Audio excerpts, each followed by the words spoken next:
Bonjour à tous, dans cette vidéo on va corriger l'exercice 13 du TD fonction à variable réelle. Donc dans cet exercice, ça a été un peu un résumé de ce qu'on a fait dans le chapitre. Donc on avait une fonction f qui était tracée. Cette fonction elle représentait l'altitude d'un poisson volant au niveau de la mer en fonction du temps. Donc on a la représentation graphique. Donc la première question, c'était dresser le tableau de variation de notre fonction. Donc, première question, dresser le tableau de variation de notre fonction. Donc déjà, il faut faire attention, pas s'intervertir entre le tableau de variation et le tableau de signe. Tableau de variation, il faut résumer les variations. Donc il faut dire quand est-ce que notre fonction est croissante, quand est-ce que notre fonction est décroissante. Donc, on va résumer ça dans un tableau. Donc une première ligne pour x, une deuxième ligne pour f de x. Sur la ligne des x, donc c'est important de savoir ce qu'il faut mettre. Sur la ligne des x, on commence par mettre les bornes. Donc là, ça va de 0 jusqu'à 10. On va prendre un peu d'espace. Et ensuite, là, les points qui vont être importants pour x, c'est les points où notre fonction elle va changer de variation. Elle va passer de croissante à décroissante ou inversement de décroissante à croissante. Donc là, on voit qu'elle change de variation quand x vaut 1. Ensuite, elle change de variation quand x vaut 3. Puis elle change de variation quand x vaut 5. Elle rechange de variation quand x vaut 7. Et ensuite, elle rechange de variation quand x vaut 9. Ok, donc elle change de variation à chaque fois là. Donc c'est ce qu'on doit mettre dans notre tableau. On met les bornes et à chaque changement de variation, on le repère. Et bien sûr, on fait attention que ça soit bien dans l'ordre croissant sur la ligne des x.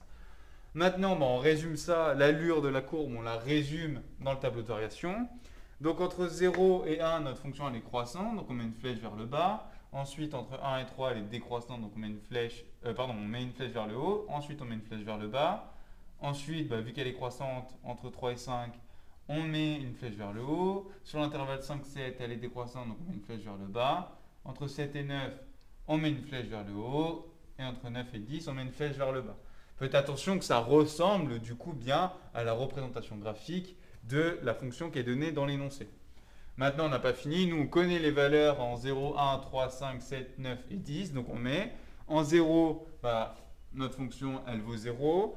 En 1, elle vaut 5. En 3, elle vaut moins 4. En 5, elle vaut 3. En 7, elle vaut moins 2. En 9, elle vaut 1. Et en 10, elle vaut 0. Ok, donc on fait attention.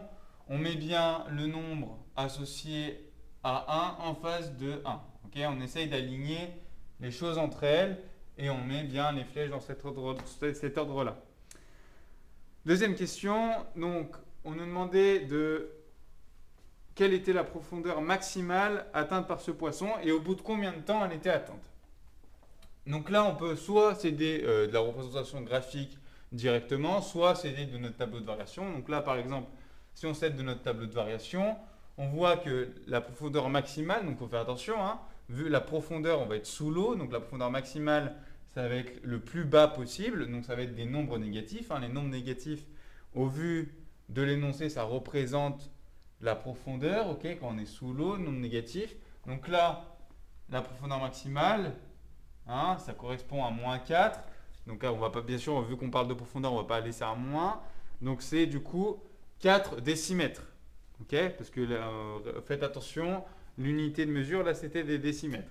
Donc on va répondre là. Donc c'est ici, la profondeur minimale, c'est le point le plus bas. Si vous regardez dans votre cours, le point le plus bas, c'est bien moins 4. Donc si on traduit ça dans le cadre du contexte, c'est 4 décimètres. Donc la profondeur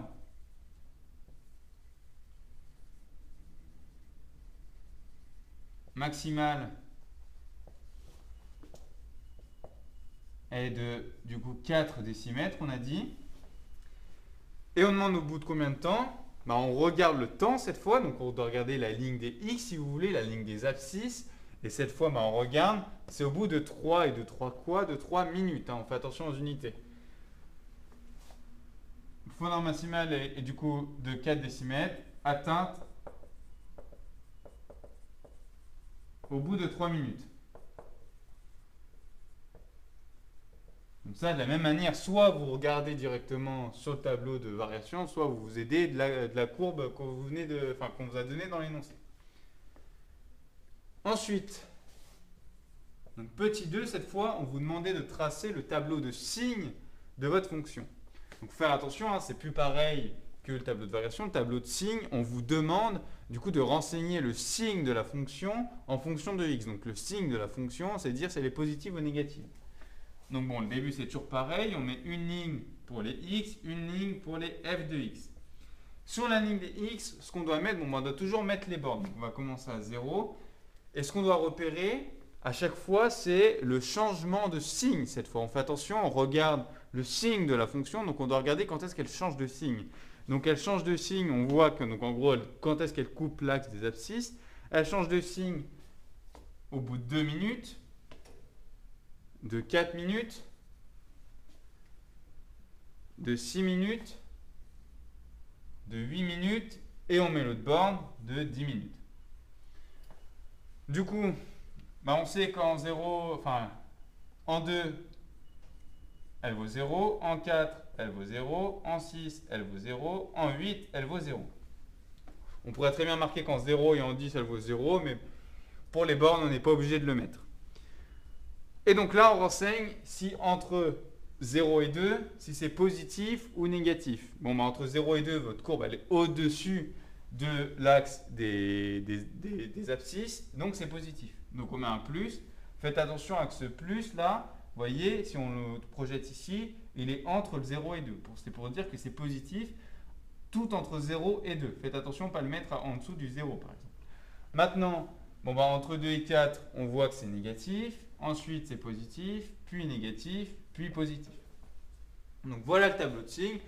Vérifiez bien si ça correspond bien à votre courbe. Là, ça correspond bien, donc on est bon. Et ensuite, question B, on nous demandait donc la question suivante, combien de temps le poisson reste en dehors de l'eau? Donc là, il faut essayer d'avoir un peu de recul. Qu'est-ce que ça veut dire être en dehors de l'eau par rapport à notre fonction?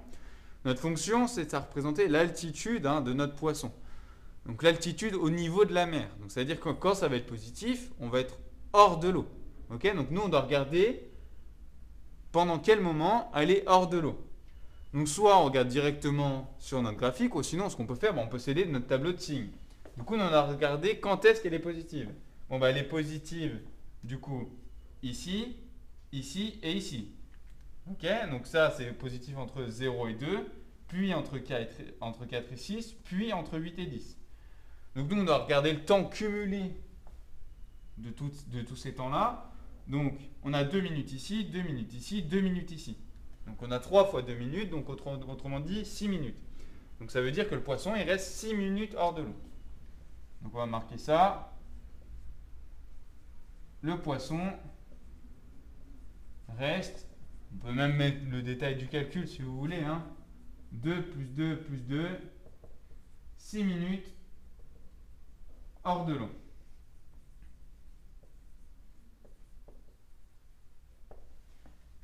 Ok, donc bien faire attention dans ce genre d'exercice à ne pas vous inverser entre le tableau de variation et le tableau de signes, et essayer d'avoir un peu de recul sur ce qu'on vous demande, parce que là on vous demande du coup de répondre en français si vous voulez, comme s'il y a quelqu'un qui ne faisait pas de maths, avoir un peu de recul sur ce qu'il faut répondre. Là, si vous répondez ça à quelqu'un, par exemple, lui il va comprendre ce que ça veut dire.